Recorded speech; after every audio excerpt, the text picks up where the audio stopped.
Hi, I'm Sarah Halcott. I'm here at Salisbury University's Downtown Gallery with the featured artist of the month, Corey Beardsley.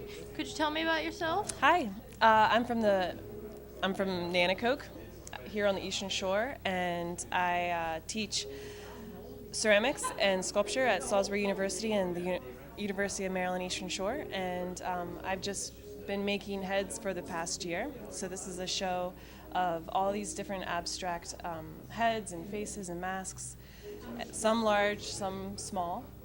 Just being really free in those explorations with the material. Could you tell me, is there any meaning behind your work, or is there anything you're trying to convey with your art?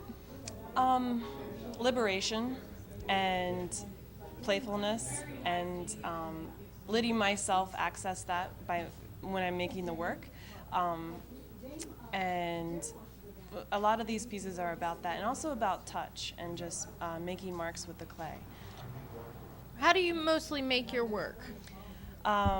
With the mask pieces like this, I slump the clay on a piece of drywall and shove it and twist it and make all these little slug textures, and then make about 30 of those, and then I start to cut and collage them and see how I can configure a face out of those gestural strokes with the clay.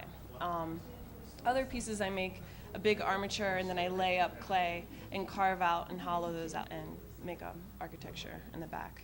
Very nice. How did you learn to do this? I guess at school, or I taught myself. With clay, I think with making things, it's partly talking to people and partly just discovering it yourself. Very nice. Thank you for talking to me. Thanks, Sarah.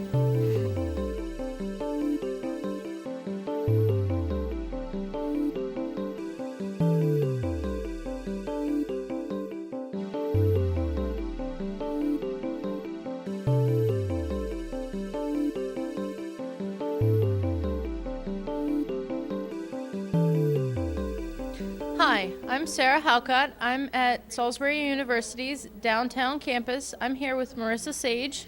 Can you tell me a little bit about what you do? I'm the galleries manager at Salisbury University Art Galleries, and myself and Elizabeth Kaufman, the director, we run the galleries day to day, as well as curate exhibitions here, bring artists in from out of town. We do lectures, workshops. Could you tell me about the different galleries from Salisbury University? Yeah, so right now we're in the downtown campus gallery, and this gallery is kind of community focused, right? Because we're downtown in the main area of Salisbury, the heart of the downtown. Mm-hmm. And so we're very community focused here. We do a lot of community outreach, like I said, workshops.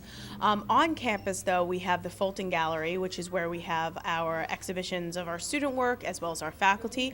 But we also have some really large exhibitions of artists from across the world. And then we have the Electronic Gallery, which really is in TTC and focuses mainly on electronic media work. Could you tell me about how artists get into these galleries?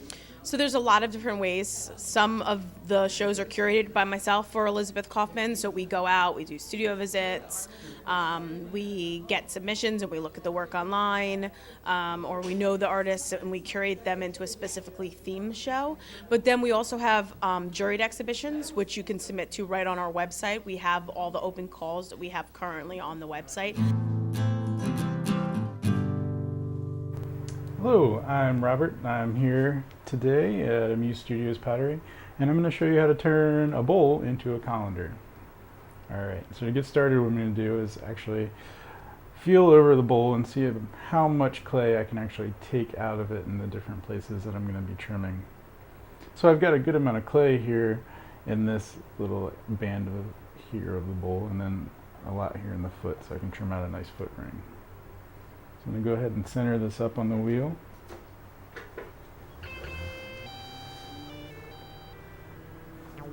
So that everything's pretty close to center.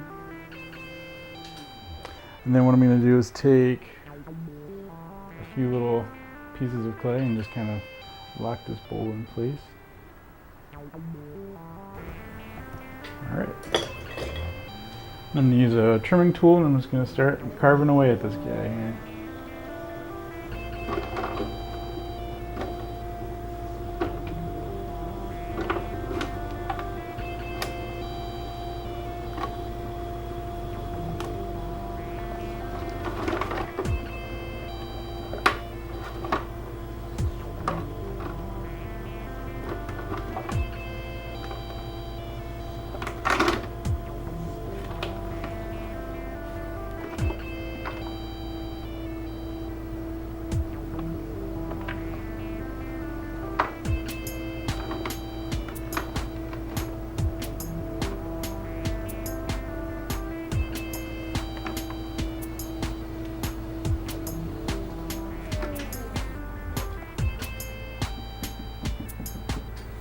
to give it a little tap to see how thick it is, so I can hear a difference in sound.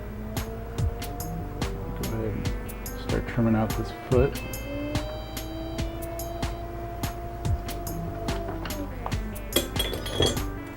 Use another tool with a slightly different shape to start cutting out the foot ring.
Alright,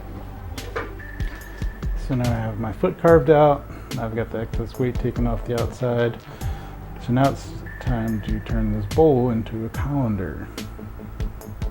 So what I'm going to do is start with my hole punch. And I'm going to take out the very center of the bowl, and then I'm going to take 4 more holes on either side, so essentially straight in front of me and then directly away, and then to the sides.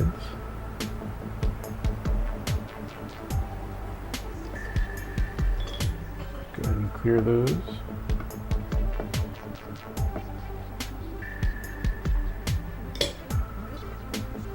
Now I want to take out some of the foot so that if you run water over the colander while it's draining, it doesn't just get trapped inside this little ring. I'm going to cut little grooves out. Now I'm going to line up my grooves between the holes that I've cut on the inside here. So I'm going to cut straight down into it, across the foot, back out.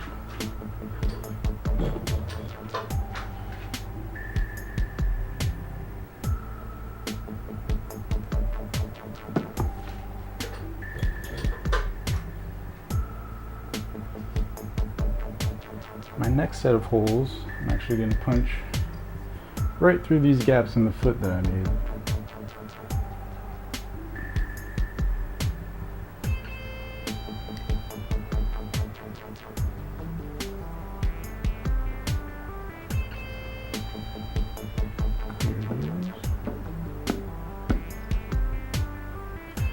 Alright, so I'm going to put some more holes in this, but I'm going to need some guidelines. So I want everything to be even and symmetrical in the pattern.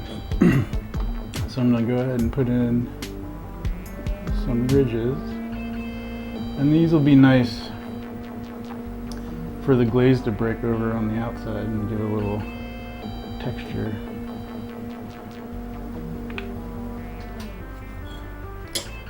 And I'm going to use my sponge to kind of soften some of the sharp edges there. And now what I'm going to do is I have this pattern here that I'm going to play with, and so the hole that's on the inside of the foot ring, the next hole that's going to be on the outside is going to be closer to that hole. So I'm going to use 2 holes. I'm going to do 1 2 punches. And I'll spin this around so you can see. I've punched a hole here and here.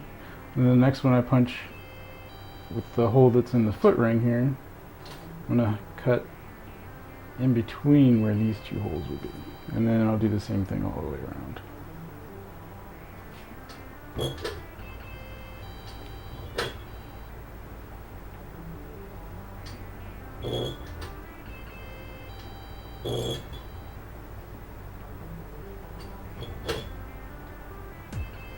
Alright, and I'll go around and clear all these.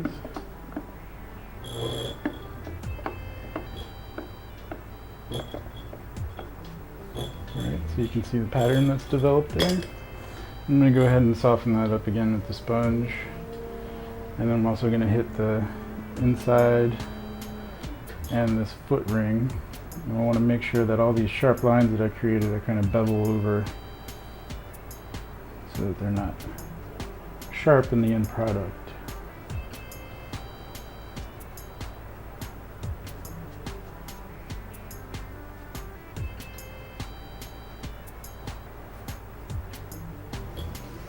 Alright. So let's take a look at what we have here. So from the outside, we've got this pattern. And on the inside, you can see the pattern that we've cut out. So what I'm going to do now that I'm going to work on the interior a little bit, I'm going to add a design to the inside to kind of decorate this bowl rather than just the holes and the glaze. We want to have something more to look at and bring a little life into it. I'm going to use an organic design, kind of a floral pattern. It's going to be a kind of a 4-leaf pattern that works all the way up and out, and you'll start to see how that is going to look as we go here. I started out making pieces with just cutouts that ran straight to the holes. So kind of like straight lines up the interior of the piece. And then there's more for functionality than aesthetics, just to help drain and to be more functional. But I didn't really like it, so I didn't like the way it looked. I liked the way it worked, but I didn't like the way it looked. So I really wanted to come up with a way to kind of make this a little bit more fun, a little bit more artistic, and have a nice natural organic feel to it. So as you can see, I'm kind of going back and forth. Every time I do a set of leaves, I run it up to the drain hole, and then I'm skipping every other one so that it looks like the leaves are overlapping and coming out from behind the previous set.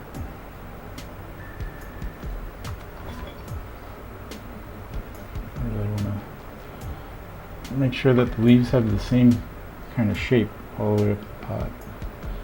If you change the shape of the leaves, it doesn't look like it's the same plant, essentially. So you have to do the same leaf all the way up. You could probably do something a little different right in the center, but for the leaf patterns here going up the edges, I want to keep them all very similar. I personally like the way they look. This nice kind of bulging, coming into a point kind of look.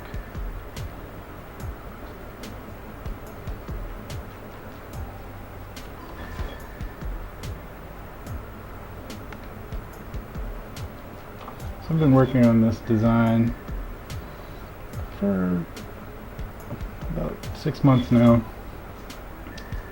Like I said, I started with kind of a linear pattern, but I really prefer this over that.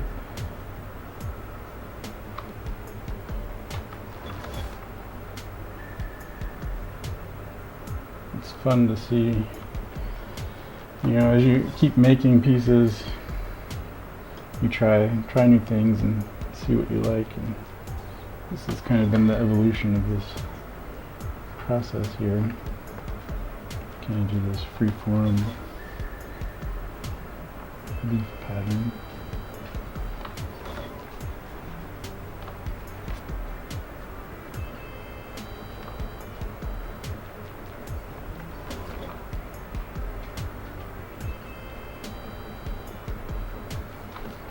And gradually letting the pattern expand and get larger as you get to the top.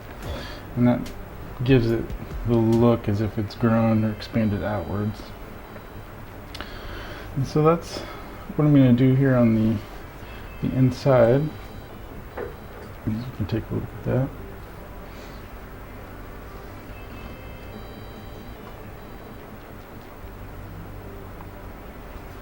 So here we have our finished product. You can see the carved interior and the carved foot. And if you'd like to find out more about Amused Studios or view our online gallery, you can always visit us at www.amusedstudios.org. Thanks for watching.